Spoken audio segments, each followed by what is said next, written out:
Well, as people get older, one of the alternatives, and I speak of a senior citizen, and as people get older, one of the options that often comes up in their mind is reverse mortgages. Yeah.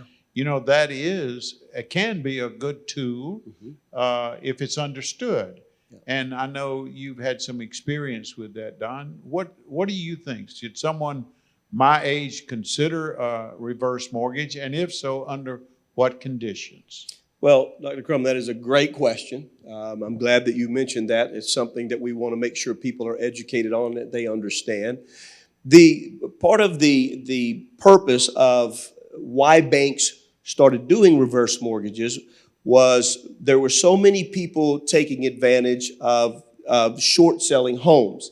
So an individual lives in their home, they can't afford their payment. Let's say they've got $100,000 of equity built up in their home, but they're not able to keep up with their payment, and so they lose the house. So many times what happens is a short sale. Somebody comes in and says, listen, it's I'll give you X amount. I'll take over the payments. I'll get you out.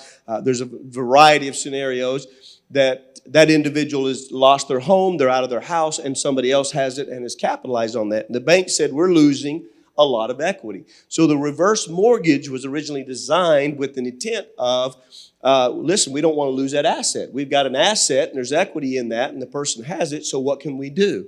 So the reverse mortgage then was a formula that they created, and they created a number, a percentage, a ratio, a PLF, that goes to an individual. And what happens is, if you have a $500,000 home, and let's say your home is completely paid for, and you've got $500,000 of equity, if that was today's value, and what they do is they take the appraised value of the house, the 10-year LIBOR swap, which is constantly moving, the fees, there's several things that go into it, and that creates what is called a PLF. And the principal limit factor, which is your ratio, is what the bank uses then to say, out of that $500,000, we're going to give you $300,000 worth of equity. And that can be a lump sum. We generally do not, and we'll talk about some things that you may want to, a scenario that may be good and many that are not. But you generally don't want to take a lump sum. That's usually not the way to do it.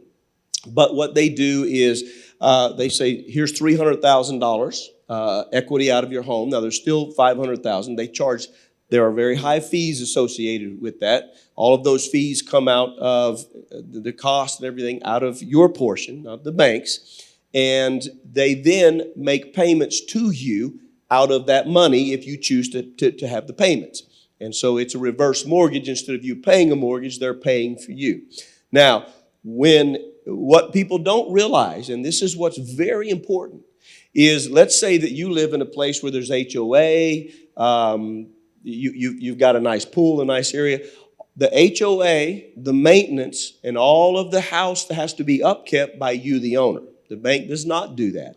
And it is contractually in every contract that if you default on that, the HOA, the maintenance of your home, if you don't keep it up to what we consider to be the taxes, all of the interest, everything that goes with that is your responsibility. So out of that payment, you still have to pay those. If you default on those, they will take your home from you. So you have to really understand what you're getting into. Generally speaking, they're not good unless an individual does not have any other source of income, and they're not necessarily considered about leaving an asset to any of their heirs, because you do lose that asset. It does belong to the bank. Now, people say, well, can my kids buy it back? They can buy it back at the same price anybody else. They would get first right of refusal in most cases, but they'll buy that house at the current value, not at the value of what is owed for it. So they can create income for somebody who has no other source of income or no other help from anybody. They could be a good source. But beyond that, it's not something that's good knowledge. Really, you presented that well. Some people, when they get ready to retire at a place, that's the only equity they have. Yes, is in their home, true. because they've worked diligently to pay it off, and suddenly no mortgage but no income. So it can be a good tool in circumstances. And they're starting to do more. We won't get into it, certainly on this broadcast. They're starting to do more things.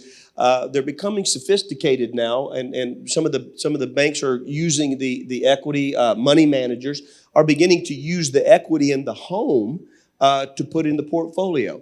So what they're doing is they're creating a reverse mortgage, putting it into the portfolio. If the market goes down, instead of paying out of their downed assets, they pay their income out of that, and it sustains, and they get a better result. Now, that's a very sophisticated tool that needs a lot of research before anybody gets into it. But there's some great things available to help you maintain your retirement. And usually, if somebody has a higher distribution rate than the recommended 4.5% that we usually like to see them out, this what we call the safe max rate of 4.5%. Then that can be a good tool to help them maintain their lifestyle, and if they're exceeding that 4.5%. Another good reason you might need a good financial planner also to help you with make those kinds of decisions. Absolutely. Well, we're so glad you joined us today.